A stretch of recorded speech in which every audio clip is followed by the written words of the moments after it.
Hello YouTube, today we're going to put together a Diggro Alpha touchscreen 3D printer. Super excited, I've had it for a few days now and just now getting to put it together. So first thing, here's the manual. It doesn't have a whole lot of words. It's mainly pictures, which isn't necessarily a bad thing here. But what I always like to do before I start is I lay everything out. I make sure that I have all the components, and then I run through the directions to kind of get an idea for what's going on today. And then we'll start to assemble it. So here we go. Step one. Well, part one. Step one comes later. Let's check all the parts. So I've laid them all out here. So we've got the composants, aka components, hence why not a lot of language maybe is better here. We've got the touch screen, we've got the rod coupler, we've got this piece, looks like a guide. We've got this is probably on the gantry, stepper motor. We've got the sensor, level sensor or cutoff. This is going to be the bed. This here is going to come later, but that's the filament holder. Number 9 looks like a belt. 13's the rail right here. 10, I don't see 10 laying here. Kind of hard to see what it is. Aha, I see it. It's already attached with the wires. That's the hot end assembly, it looks like. Number 11's the base itself, and number 12 is going to be the feed and the YX motor. Alright, sections. We've got 4 rails, 1, 2, 3, 4. They are all different, so we need to pay attention to that. We've got cable ties. Sorry if I'm holding this in the way. Cable ties, we've got some tools. These are actually pretty nice Allen wrenches. I really like when they have the ball on the end, because when your end doesn't quite fit in, the ball's sized a little bit smaller, and usually that'll do it. We've got a compact flash card over here, a USB stick, a power cable, a wrench, some filament. We've got some screws. I left these in the bag where I took everything else out of its bags. I left these in the bag so I don't get lost or fall off the table. And they're very nicely labeled. These are going to be the bed level knobs. It's nice that it already comes with it. And springs and screws. So cool. The next thing I always do before starting a project like this is just go over the instructions really easy, just to get an idea. So step 1, we're going to put the vertical rails on. Step 2, we're going to start to assemble the gantry. Hot end goes on. Then we put the whole thing on top. Alright. And then it looks like we'll do the Z-axis towards the latter part. And then it's just the little things, the filament spool holder, the bed, the level knobs, and then finally last is going to be this wonderful touchscreen, which is why I bought this printer. So cool. Let's start at step 1. So for step 1, we're going to put on the vertical rails. The detail here, since every rail on this is different, is to note that when you're looking at the front, the 2 holes on the side of one of them are going to be down towards the bottom. That's probably going to be a mount for the touch screen or something like that. I've situated this naturally facing the front, and I believe I'm correct because the power switch is in the back where the power cord goes. So first, I'm just going to gently take the wiring, get it out of the way, make sure there's nothing else kind of tucked up in here, which looks like that's plugged in alright.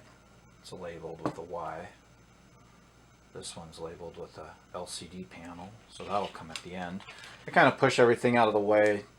The LCD and the bed are over here, and then all the little components over here, so that we know that that stuff comes later from looking at the instructions from the bird's eye view to begin with. So Looks like the number 25 screw, which are going to be these guys, M5 by 20. I'm going to need 4 of those.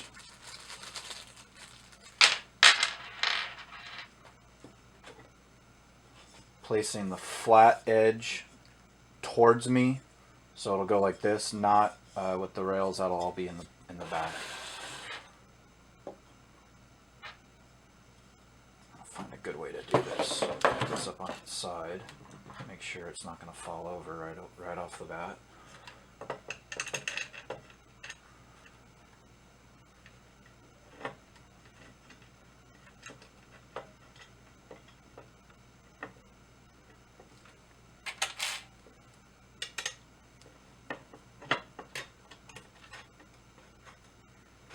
One thing you want to be really careful of when you're screwing into, whoop, I want to make sure that's not going to fall over. It's pretty tipsy, so as soon as we get this one on, we'll flip it over so it'll be a little more stable. But what I was saying was you want to be very careful tightening stuff into aluminum. Aluminum is very soft, and so I don't like to put a whole lot of pressure on it. Otherwise you're going to strip the threads, maybe stretch. So a good thing is I just do about 2. Right when you start to feel it a little bit more resistance, that's when you're done. Don't over tighten it. You can always tighten it more later. What you cannot do, well you can, but it's not fun. You can't easily fix the threads. I'm gonna get this side. Does it matter which way is which? Not on this guy. The right side.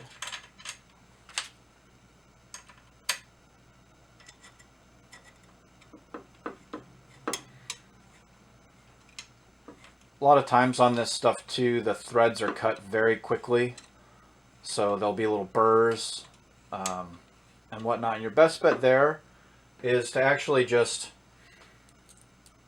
pull the thing off, make sure the screw thread's in it properly before trying to get it all aligned here. Didn't need to do that here. I can feel a little bit of resistance and then it just popped. So you can also try to push the burr back out a little bit. Sometimes it takes sticking a real thin screwdriver or something in that hole to get rid of those, but we're doing pretty good here. Right there. Oh, come on. Okay. Right there. All right. Cool.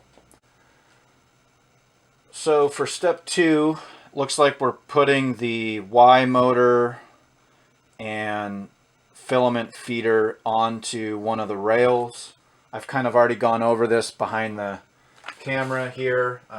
Comparing the 2 rails, the one that we're interested in is this one here. It's got the larger holes closer to the center, so it's got a lot more holes in it, and that's going to be important here in a second. And then we need a couple of the panhead screws, Allen. I'm going to find the proper Allen wrench for this, stick it right in front of me, and then the Y motor assembly. It's kind of all together for the, except for this little thing. And this took me a minute to figure out. I actually had to shut the camera off. The reason is because this bar goes right here, like this. And it's really hard to understand from the picture how this goes. So you want the bar with the flat edge facing towards you, and then you want to pick up the filament feeder Y-axis stepper motor assembly in your left hand, and you just overlay them. And what is happening is this bolt head you can adjust through this hole, and on the other side it's channeled out or drilled out large enough so that it actually sits flush on this piece right here. then it's a little confusing because I can see the thread holes here. However, we're going to be putting the screws in this way from behind. So, and they put 2 holes on the back side of this for you to get the Allen wrench through right here. So bear with me. Before I drop this, my hand fell and I dropped it. So my right hand hasn't been working too well. What I'm going to do is I'm going to feed the screws in back here somehow. Sorry. And it looks like this is threaded. That's not very good because a threaded into a threaded, and you can't really get them very tight together.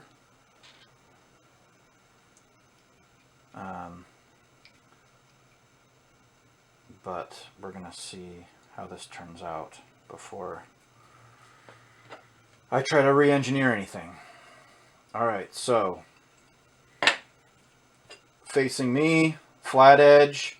This is positioned where the filament feeder is pointing towards my right.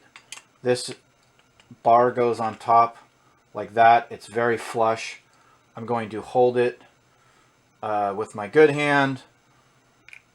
I am left-handed, so this is nice. And then I'm going to screw.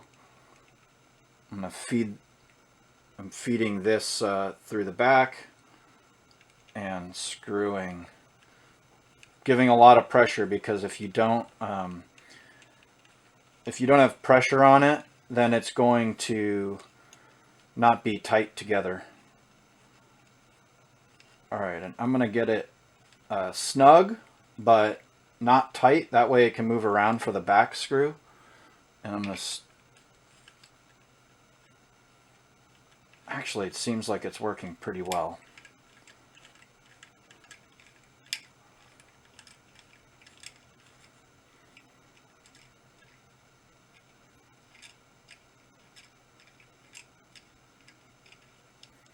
Okay, we're going to tighten it.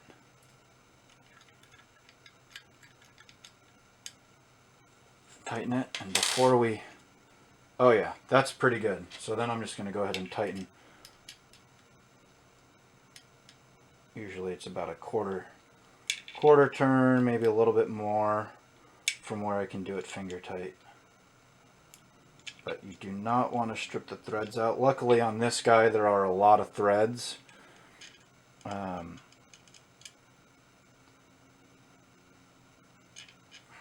can't get this back here. There we go. Oh yeah, not even a quarter turn on that one to get them tight. Cool. So let's move on to step 3. We've got, for step 3, the assembly we just made, and it looks like to me the hot end. And the hot end's attached here. So holding this, it appears this way in the image. I'm not sure you can see this as well as I can, but if I hold this assembly this way, it looks like my hot end goes where the fan, which is 3D printed itself. Let's take a look at this thing really quickly. Looks like their support didn't come all the way off, so I'm just going to be careful and pull that off. Make it look a little nicer. So they 3D printed the fan shroud. I wonder if they used one of these printers. Alright, so fan facing to the right, the wheels facing me,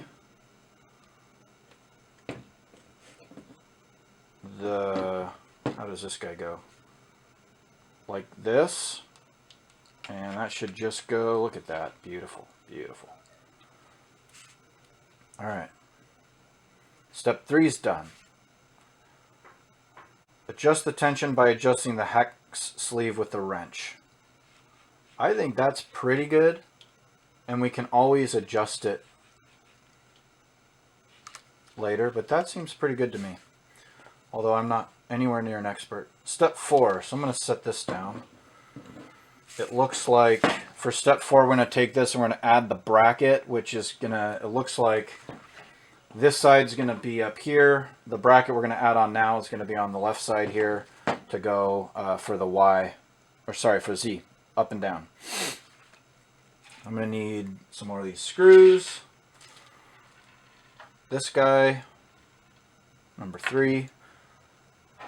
Sorry if I'm putting these out of the camera, out of the view. This bracket. And I'm going to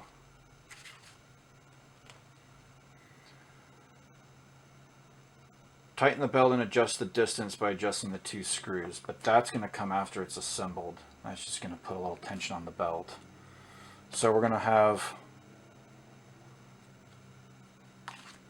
this assembly in the same direction it was. Is that right? Yes. Okay. Essentially, you've got the hot end on the back and the Y motor on the front. And then this Y bracket goes like this, right on the front. Is that right? It's got to be right. All right, let's see how we did.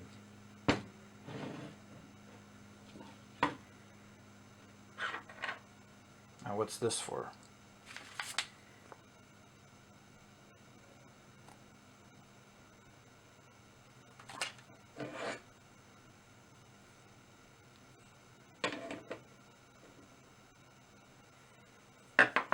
This is going to be the belt tensioner, and that's probably going to go on the other side.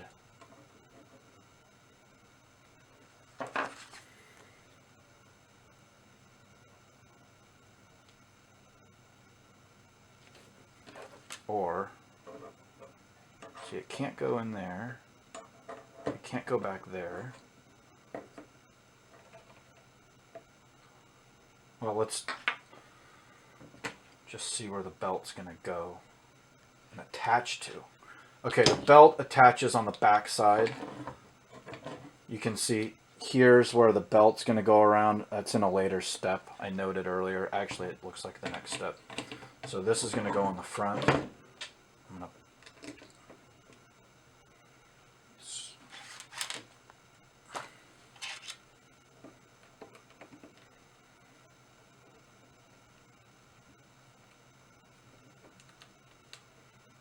get that tight so I can get the second one on.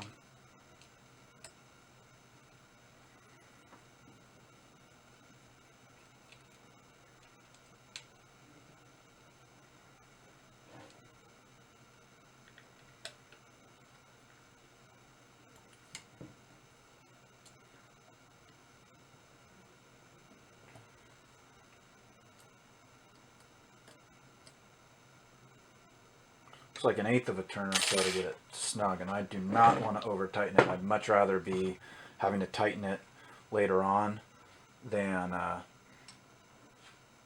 now. So I see how this works. So the belt's going to go around the middle here, or on the other side, excuse me. And so this is going to sit right like this on this side. The belt's going to come up, go around, and then go back that way. So we're going to need 2 more of these M4x16 screws.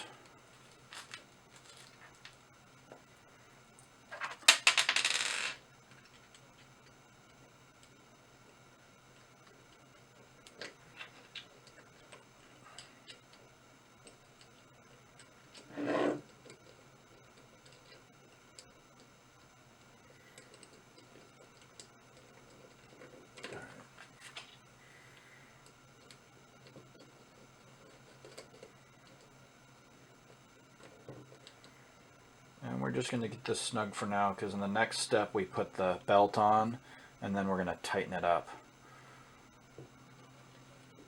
So what I'll do is I'll probably get it in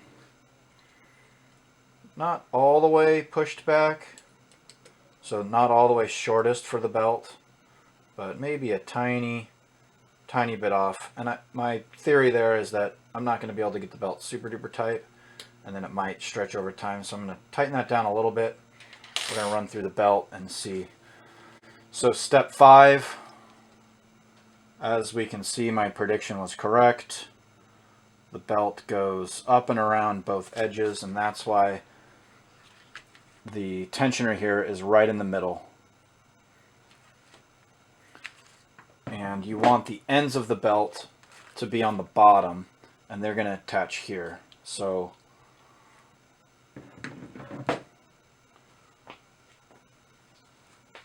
what that means, we're going to take the belt, we're going to feed it through under the wheels here.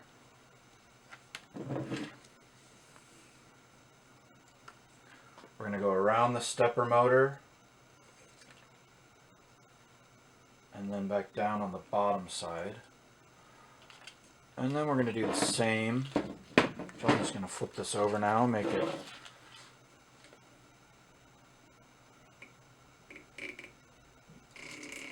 I have it on the right way, you can hear that. So it does have instructions, says installation belt. Use a cable tie to secure the belt to the sheet metal cover of the nozzle. Use needle nose pliers to cut the useless tie. So I'm gonna go under and then up. I think that's gonna make it a little bit easier for me to pull, to tighten it. I might be wrong there, but what I need to do first, it appears, is get a zip tie ready. Useless tie. Far from useless. I think these things are quite magical. When you need one, you really need one. Or when you need something else, usually a zip tie will fix it. So I'm going to go ahead and tighten one side because the other side is what we'll use to tighten it down.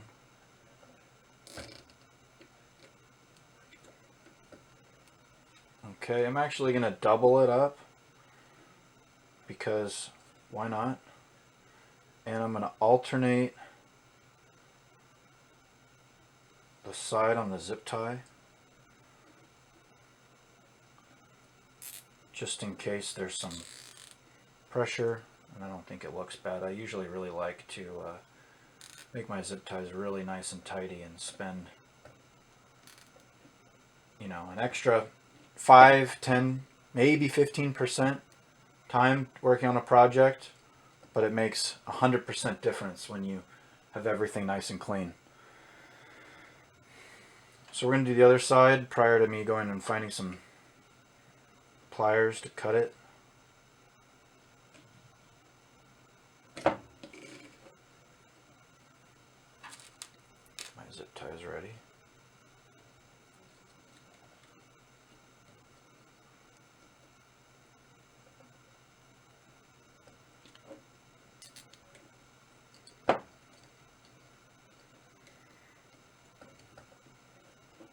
I'm going to make it snug. I left a little bit in the tensioner. If I made it too tight, I can always loosen it a little bit. And I'm not going to cut the belt. See, that wasn't tight enough. I'm not going to cut the belt until I've run a few. I'm never going to cut the belt. Why? You know, you might not want this little extra piece to snag or something like that, but you know, that feels pretty good just like that.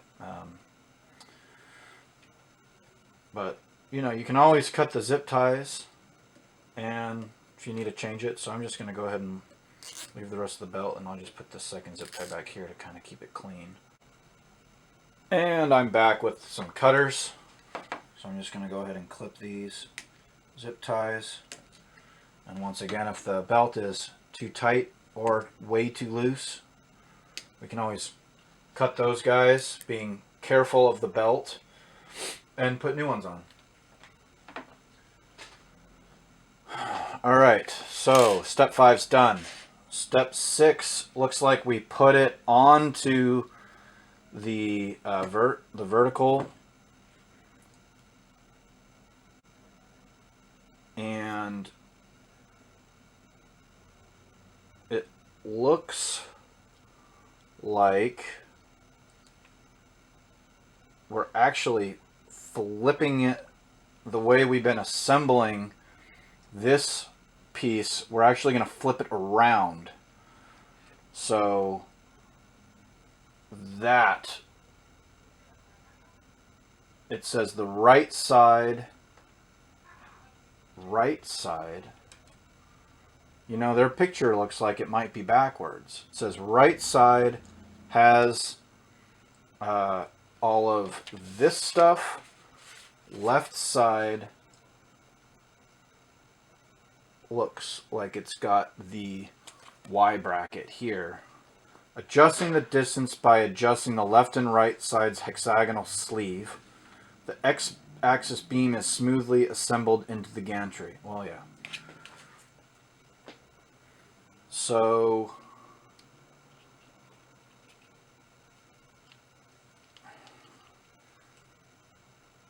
no, not like this.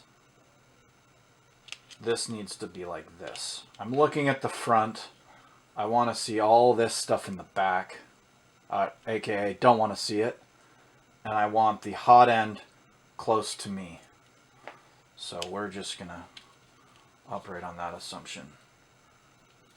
Bring this a little closer.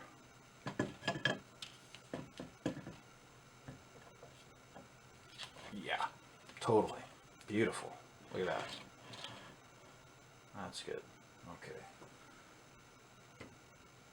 Gently set it down. I don't want to ding up the hot end or anything. Let's see, this belt, I can't feel this one. Mine feels a little loose, really loose compared to the belt down here. So we're going to have to tighten that up. Not a big deal.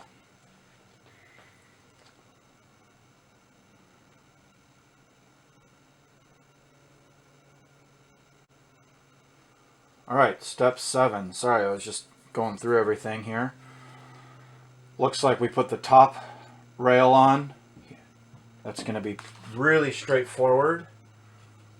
We're going to use the last of the M5 by 20 bolts. They have on one side, you can see it's drilled out bigger for the heads of the bolts, so that's going to go up. And I also want the smooth face on it facing me. I think that just makes it look a lot nicer. And it's kind of a nice, pretty nice touch. Let's see. Yep. 1, 2, 3, 4. Big Allen wrench. And they gave me like 5 Allen wrenches, and I've only needed 2 so far. How awesome would it be if you didn't need the last 3? Every bolt was one of 2. Big bolts, large Allen wrench, small ones, all of the small ones, one size. And that'd be really nice for multiple reasons. One is it's all the same part. So if you need replacements, they're just going to be a different length, all the same size. From a manufacturing standpoint, or a bill of materials standpoint, it makes a lot of sense. But we'll see. Okay. Good. Alright, all we have left for screws are 2 M4 by 16 and 2 M5 by 6. Step 8, we've got the linear rod. This is going to be my least favorite step because it's probably all greasy. So we have the stepper motor for it. We have probably these two screws, the M4 by 16 millimeter. We've got the coupler. Yeah, that's one of those other Allen wrenches. And then we've got the drive rod. It says 1, assemble 5. 2, assemble 13. Rotate the lead screw through the screw nut. Assemble 5. 5 is assembled. Maybe we have to put it on somewhere. 3, assemble 2. 4, lock the screw of 2. So that's going to be the last step they're saying is the coupler. I'm just going to get the figure out what Allen wrench to use first. And unscrew the Allen keys a bit. Alright. Let's take this. I didn't take this out of the package because I was pretty sure it was going to be greasy. Assemble 5. Where does 5 go? That's the question. Let's see, does it say anything on? Doesn't give me any hint. So it doesn't give me a picture or anything for step 8 as to where the motor goes. So we're going to have to work through this together once I get this stupid plastic wrap off. So I'm going to flip this around because I'm pretty sure the linear drive is going to be back here somewhere. Alright, I found it. So this is the front. Where I was missing was this being so low, there's bracket or holes here for the drive motor to go right there.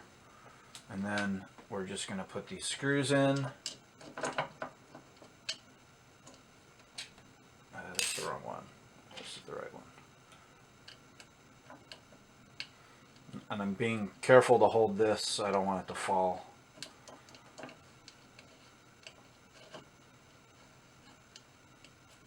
One.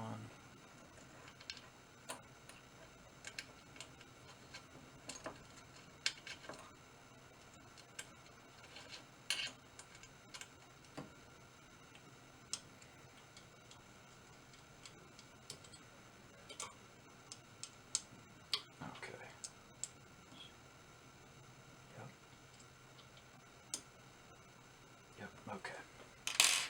Then the screw, which is super greasy. Look at that. Woo! There's a piece of plastic on it. There we go. And I think I saw a lot of grease in the drive rail too, so it's going to be super greasy. That's all right. Okay, then we've got the coupler, and it looks like there's a flat spot on the motor, so I'm going to make sure I have one of the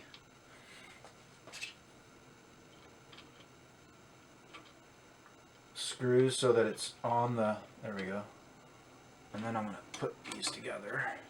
Oh, careful, there we go.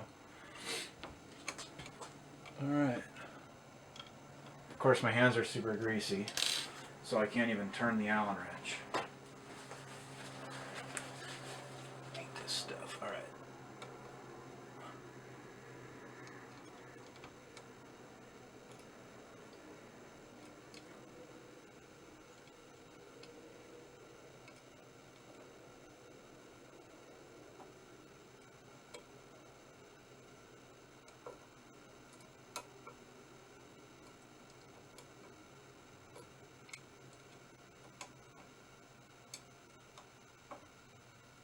Beautiful.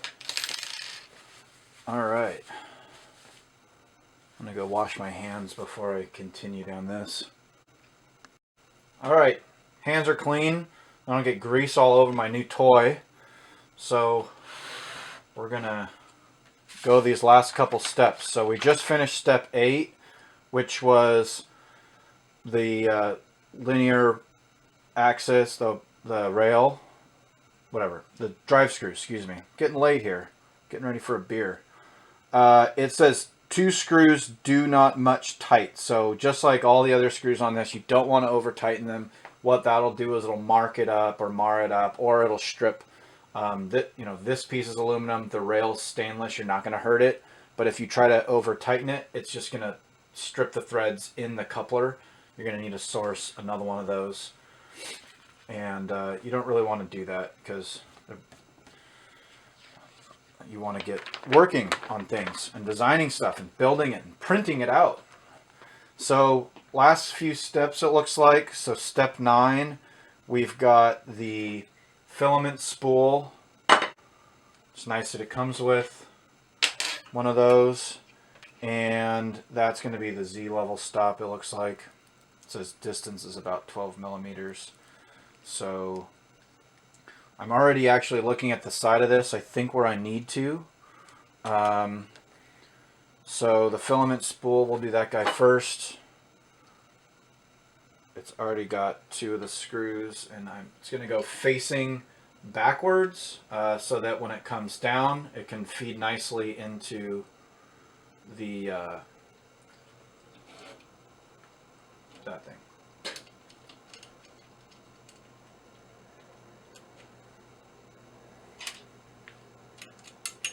Whoop, large Allen wrench. No. Second size Allen wrench. Second largest, excuse me. And I'm just going to get, I don't know where it's going to be. It's going to go here for now. Maybe I'll just put it in the middle. We can always adjust that later. That's E, Z. Yeah, good enough. Don't need that to be too tight. All right, and then this Z stop is going to go in the rail. You can see it's already got the nut there for it. So these, and same with the filament holder, if you can see it on the camera, but it just drops into the rail, and then you try to get these turned, or they'll naturally turn, and then they'll get lodged in there. So it looks to me like that goes right on the bottom, on the side here. And it says distance is 12 millimeters, and that's going to be from the bottom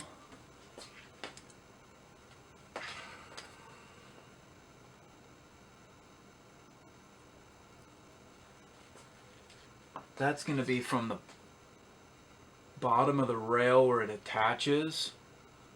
Oh, I see. Okay, so that's going to be from the bottom of the sensor itself to the top of the base bar here. So it's going to be 12 inches from the bottom of this to the top of this. And we're going to get figure out which one of these it is. Stick this in here. I'm going to say that's about 12. And I can always go and measure that. I will when we start getting this thing ready to actually go. But, you know, that's, I don't know, 12 centimeters, what's that, about a half an inch? That's about a half an inch.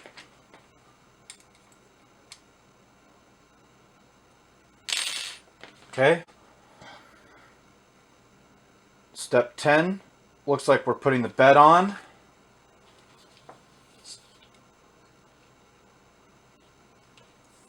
So we're going to go facing me. I'm going to be gentle pulling this. So for the bed, we've got the bed with the clips. I wonder why they included clips. Usually you use those for glass. And the bed it's aluminum on the bottom, and it looks like it's glass. And then it's got this this plastic piece on top. And I know like a lot of printers, you just peel this off, clean it up, and then you print on glass is better. But we're going to go ahead and see how this works just out of the box. And I'm hoping that it works well, because that's always something struggling with is bed adhesion.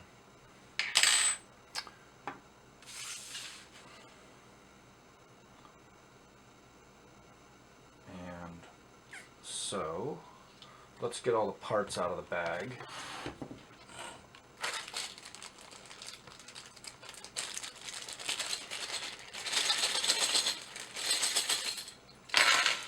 Make sure they don't roll off the table. So we've got 4 screws and 4 springs. I'm just going to put the springs on the screw. Wait, is that right?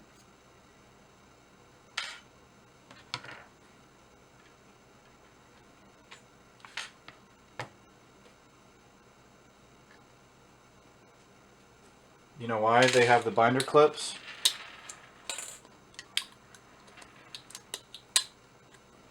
Just like I said, to hold the glass plate on.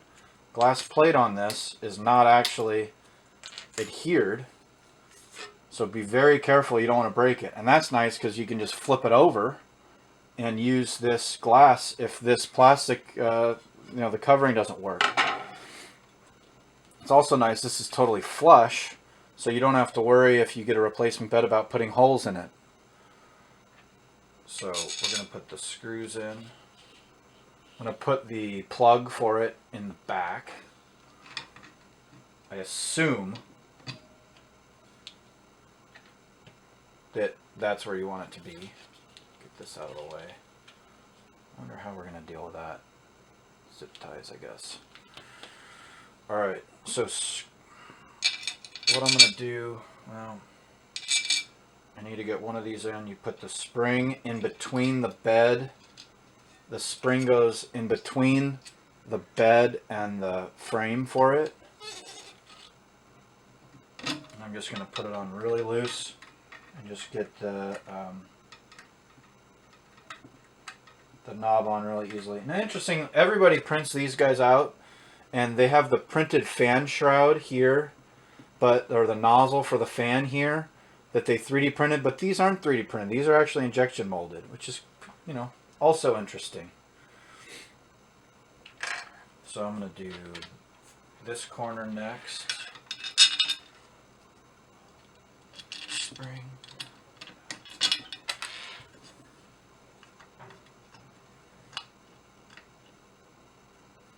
This one's a little bit trickier.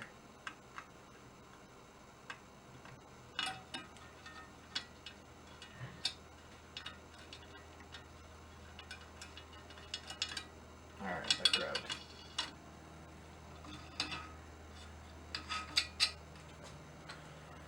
These are actually labeled too, up, but you're not ever looking underneath. So I don't know how good that does, but we will do it the proper way.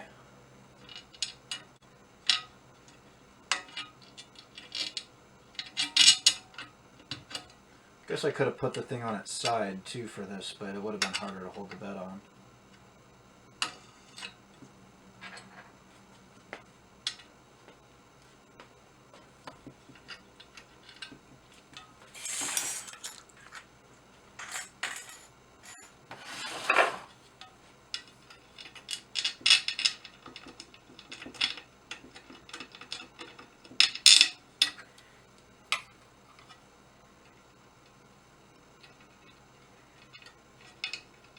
Easier to turn it from the top. Rock and roll.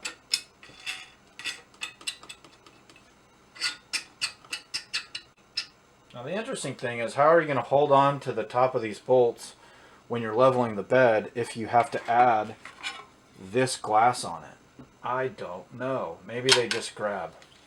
Hopefully. I'm going to go ahead and just clip the glass on.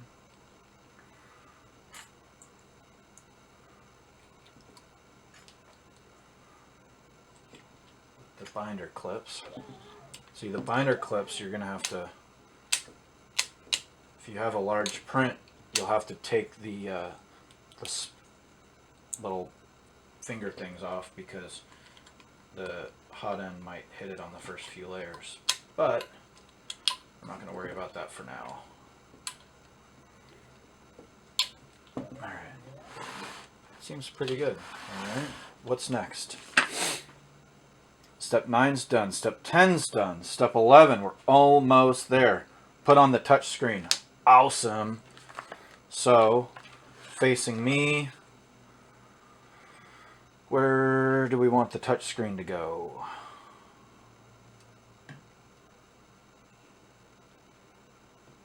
Looks to me like it goes not here, but here. There's 4 holes. Probably so you can put it on either side. I'm going to go ahead and have mine on the left side because it's already missing the plastic cover there, which I was wondering about originally, but also I'm left-handed, so I tend to, if you haven't noticed, favor my left.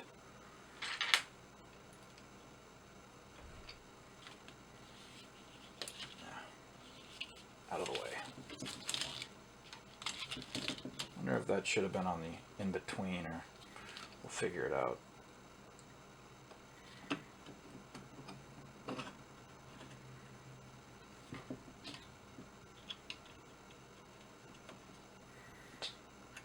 It's really starting to look like a 3D printer, isn't it? I am really, really excited. All right, that's tight. It's really the perfect size too. All right. Step 11's done. Installation screen, connect the screen cable. Step 12 is the wiring. All right, so let's start with the screen. That's LCD, it's labeled. It's a 6-pin, so 1. LCD's connected. 2, 1. X motor line. Where are all these? What are these ones? This is Z. This is also Z. So the 3-pin is going to be, I'm not going in order here. The 3-pin is going to be the sensor. And if you have to adjust this, you will actually have to unplug it to adjust it, it looks like.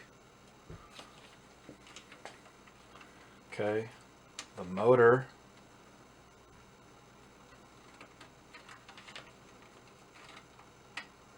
I'm actually going to make this look nicer by putting these.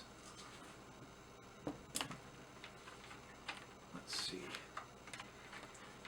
Will it work if I feed it up this way?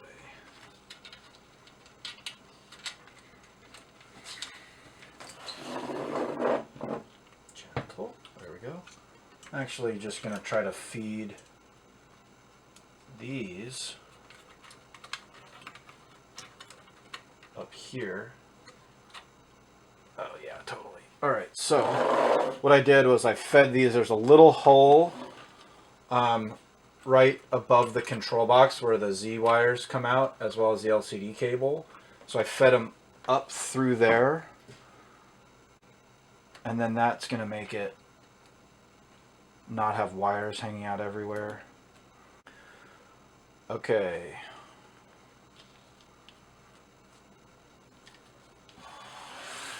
Looks like this is all that's left. So we've got X, we've got E for extruder, and you know what? I totally put this on the wrong side. So this cable should be on this side because the tube here needs to be here, and that's going to be super funky. So what I'm going to do to solve that very quickly, I'm just going to take the top off.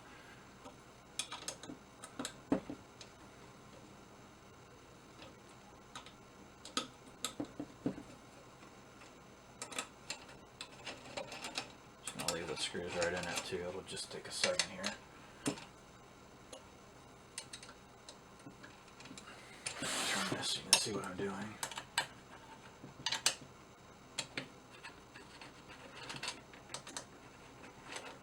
Alright. Whoa! Oop, there we go. Alright. Much better. I will make sure to put a note in the video so not everybody has to...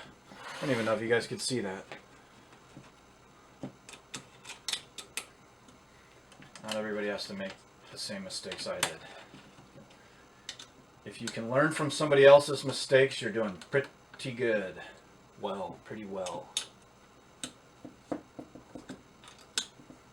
Those who can learn from others' mistakes are really setting them up for success. So, what we did here was we just took the top bar off in order to put this wire on this side. That way the Bowden tube is going to go nice into the extruder, and then all the wires are right where they need to be, right here. So how we're going to do that...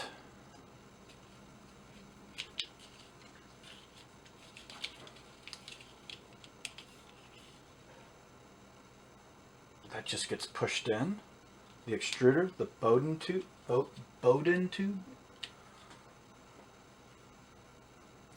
Okay, I've got a X,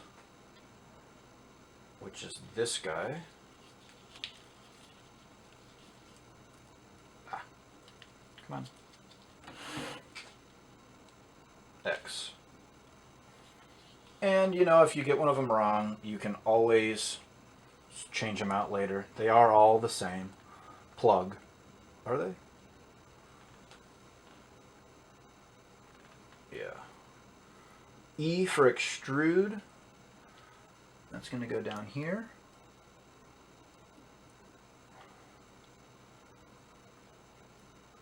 I've got E for extrude. That's going to be the filament sensor. Awesome.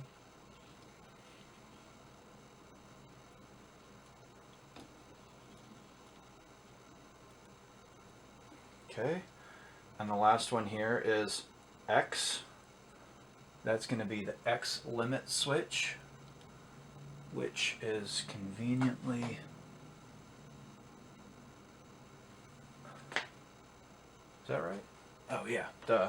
The X limit switch is going to be over here, so when this comes, it's right here. You can hear it clicking. It stops. Boop. Stop.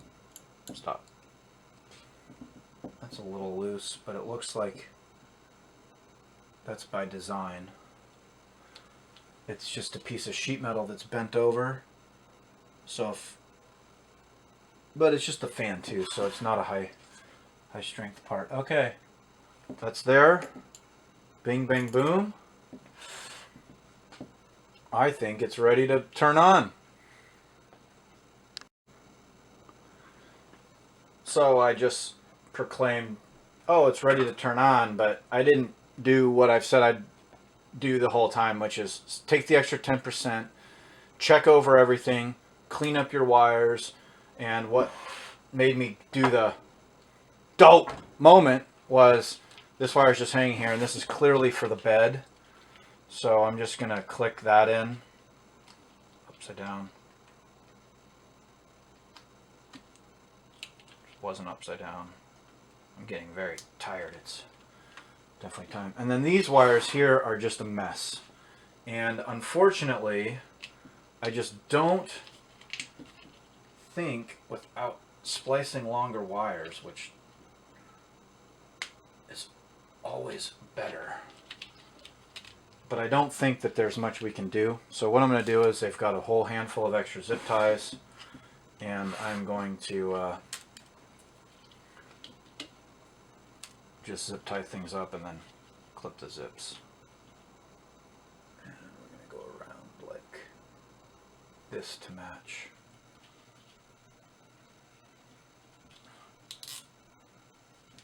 Rather, instead of it being on the Bowden tube, have it right to there. That's going to be wonderful, I think. Yeah. A little extra.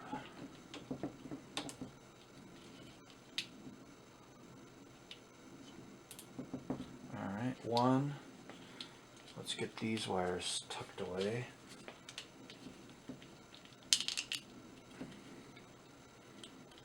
And this I still tried to give it so that I could see the filament feeder. And the really cool thing here is it's already got metal gears. It's not plastic, so that's going to last a lot longer. And then when we pull in or add in or remove filament, we'll still have access to it. I just don't want stuff to rub over time and fray wires, or you know. Get this stuff back into the casing here, and then I'm going to put another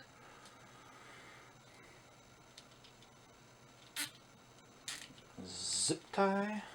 Zoop. These two are unfortunate that this one, the wire for the Z-axis, is a little short. It would really be nice if it was just another inch, 2 inches. And it's pulling on the connector too every time you touch this. So I'm going to, it needs to be loose as it goes up and down, but what I want to do is I want to zip tie it to its friend here. I don't know if you guys can even see that. So what I'm doing is, this is a little short. You can see it's pulled so tight. So actually that looks pretty good like that. Maybe I'll just try to, for now, see how tight that is, and it's on this metal. Don't like that. But I really want those together. What we're going to do. So that one's pretty, and then this one's just, it is what it is, I guess.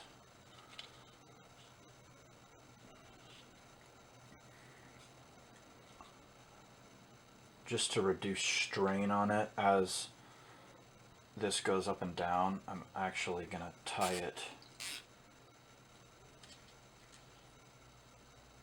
to its friend.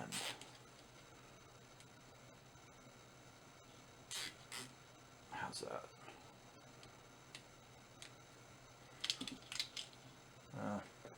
There's another zip tie that's already here, so I'm kind of using, it's a little loose, but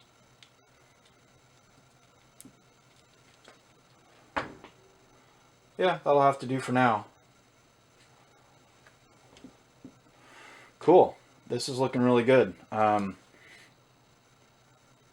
going to clip these. Notice how they're all going the same direction. It's not that that is necessary, but it sure looks nice. The other thing with zip ties that I always do is make sure that when, you know, like if I'm working on a car, which I do quite often, is make sure that when I am working on the car the next time, when I put a zip tie on something, that it's not going to cut my arm when I reach down in it. So I always do them facing away, the natural spot my arm would go if you're working down the engine bay or something. The ones that they put on here are pretty loose, so you might go through and kind of squeeze them together and then just try to clip them flush. Why? Is it necessary? No. But look, it's so much nicer. And now that I'm looking at this, I would have flipped them around upside down so you don't even see them as much. But I can always just rotate them like this. That's fine. You know, there we go. See?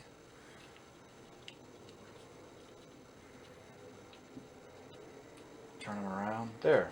Now from the front, you can't even see them. Look at that. Hot dog. This looks like it's got a twist in it, so I hope that that's not a problem. All right. Let's throw these away. Turn the thing on. I'm not going to run it right this second. I got something to do. So you'll have to stay tuned for the next video. We'll get it fired up and going. But let's just turn her on and make sure she works. All this work. A little more than a normal 3D printer. But not terrible. This is the first time I've done this one, and I think that it's super manageable. I'm going to make sure the switch is off in the back.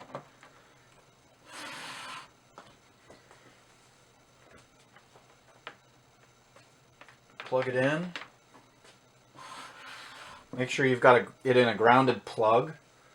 So if, I know on some there's wire, the wires are frayed or and they're touching the metal, and you touch the metal, you might get shocked. I know that was common on the Tornado.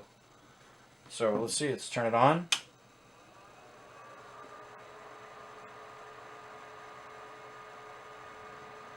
Look at that. Wow.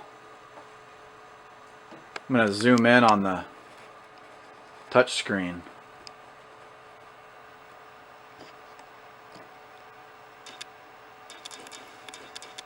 Look at that touch screen. It is pretty. Height. Let's see. How do we use it? Tune. Move. Let's make sure everything works. Look at that. X. You can set the distance 10 millimeter, 1 millimeter. So look at that. Y, up, or Now to me that seems backwards. I'm pushing it down, but the reason why is because that's down from the point of the nozzle, so it's moving down the plate. So once you get adjusted that, it's fine. You can you hold it down? No. All right, Z. Look at that, beautiful. Up, down. Okay, let's do E for the extruder, and I don't have filament in, but we're gonna see here.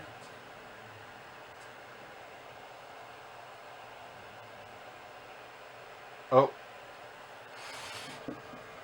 The camera's still zoomed in, but what it said, nozzle temperature is less than 195, please heat it up. So let's see if we can, what's this, disable, enable.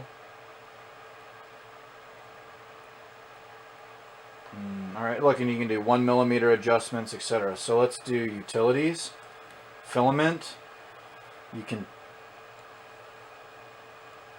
awesome, filament change, load, nozzles heating. Might take a minute. Maybe I'll make another video to kind of go through this once I understand how everything works. Let's do a bed level. Press 5 buttons, 1 to 5, to control the nozzle. So let's see here.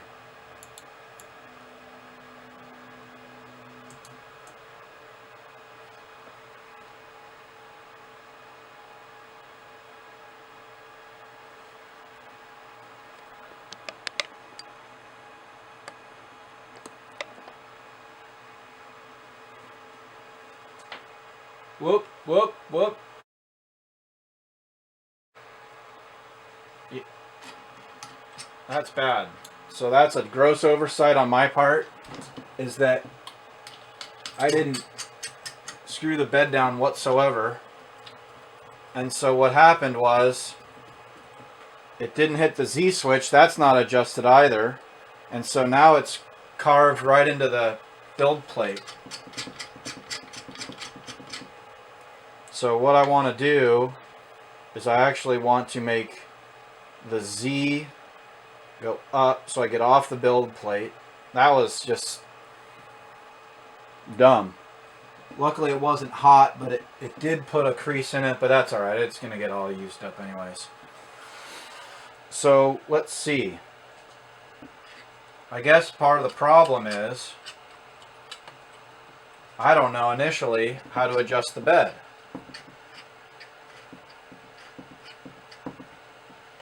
And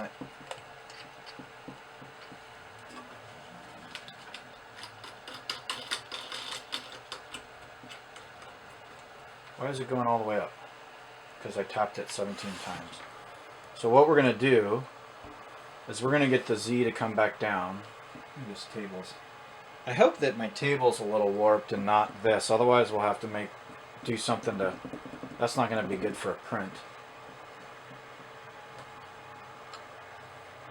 90, 80, 70, 60, 50. So we're going to see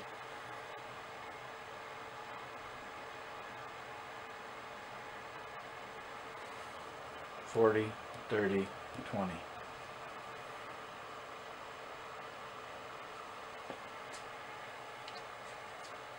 Okay, so I'm watching here, 10,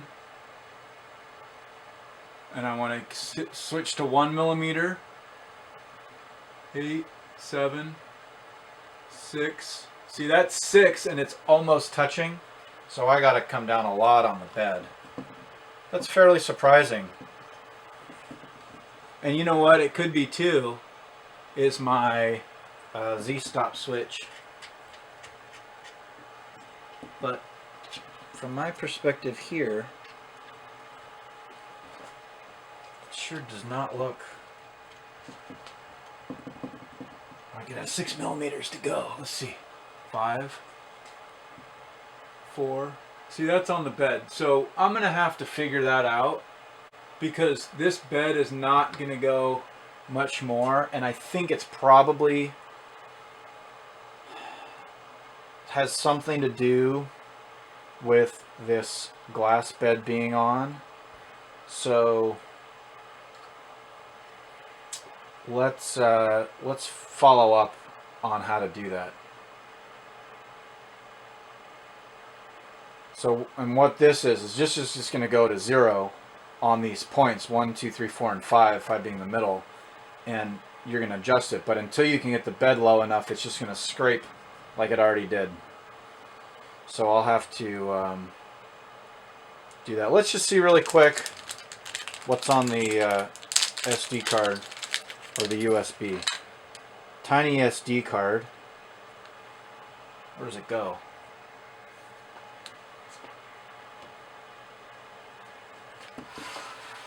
Here's the SD card slot. It's in the control box here. So I'm just going to pop it in upside down. It's nice, it clicks if you heard that, but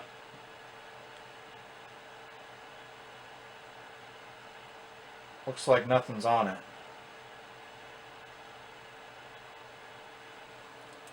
Okay, and the USB is for the computer.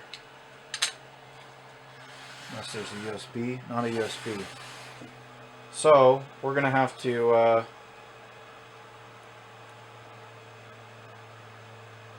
file. Let's see, maybe I did that wrong.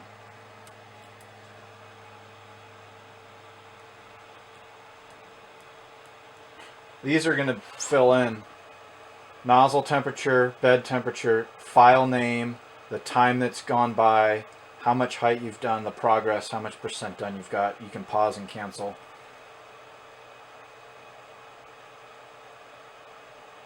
Tune. Nozzle flow rate, feed rate, fan speed, heat bed temperature, nozzle temperature. So not a way to level the bed, so we're going to have to figure that out. Here we go. There are files. It just, so we've got Zidane 1 G code, Zhaoshang, small fox, bird, benchy, and a 30mm. Okay, cool. Well, thank you very much for watching. I hope this is informative. My first time setting up, we're at about an hour. I think maybe with this video, you'll be able to do it a little bit faster, learn from my mistakes. And yeah, stay tuned. We'll go over the menu. We'll get a file. I'll get the bed leveled for the first time. We'll get a file printed, and we'll go over, you know, things, tweaks here and there, whatever we need to do to set it up. So thank you.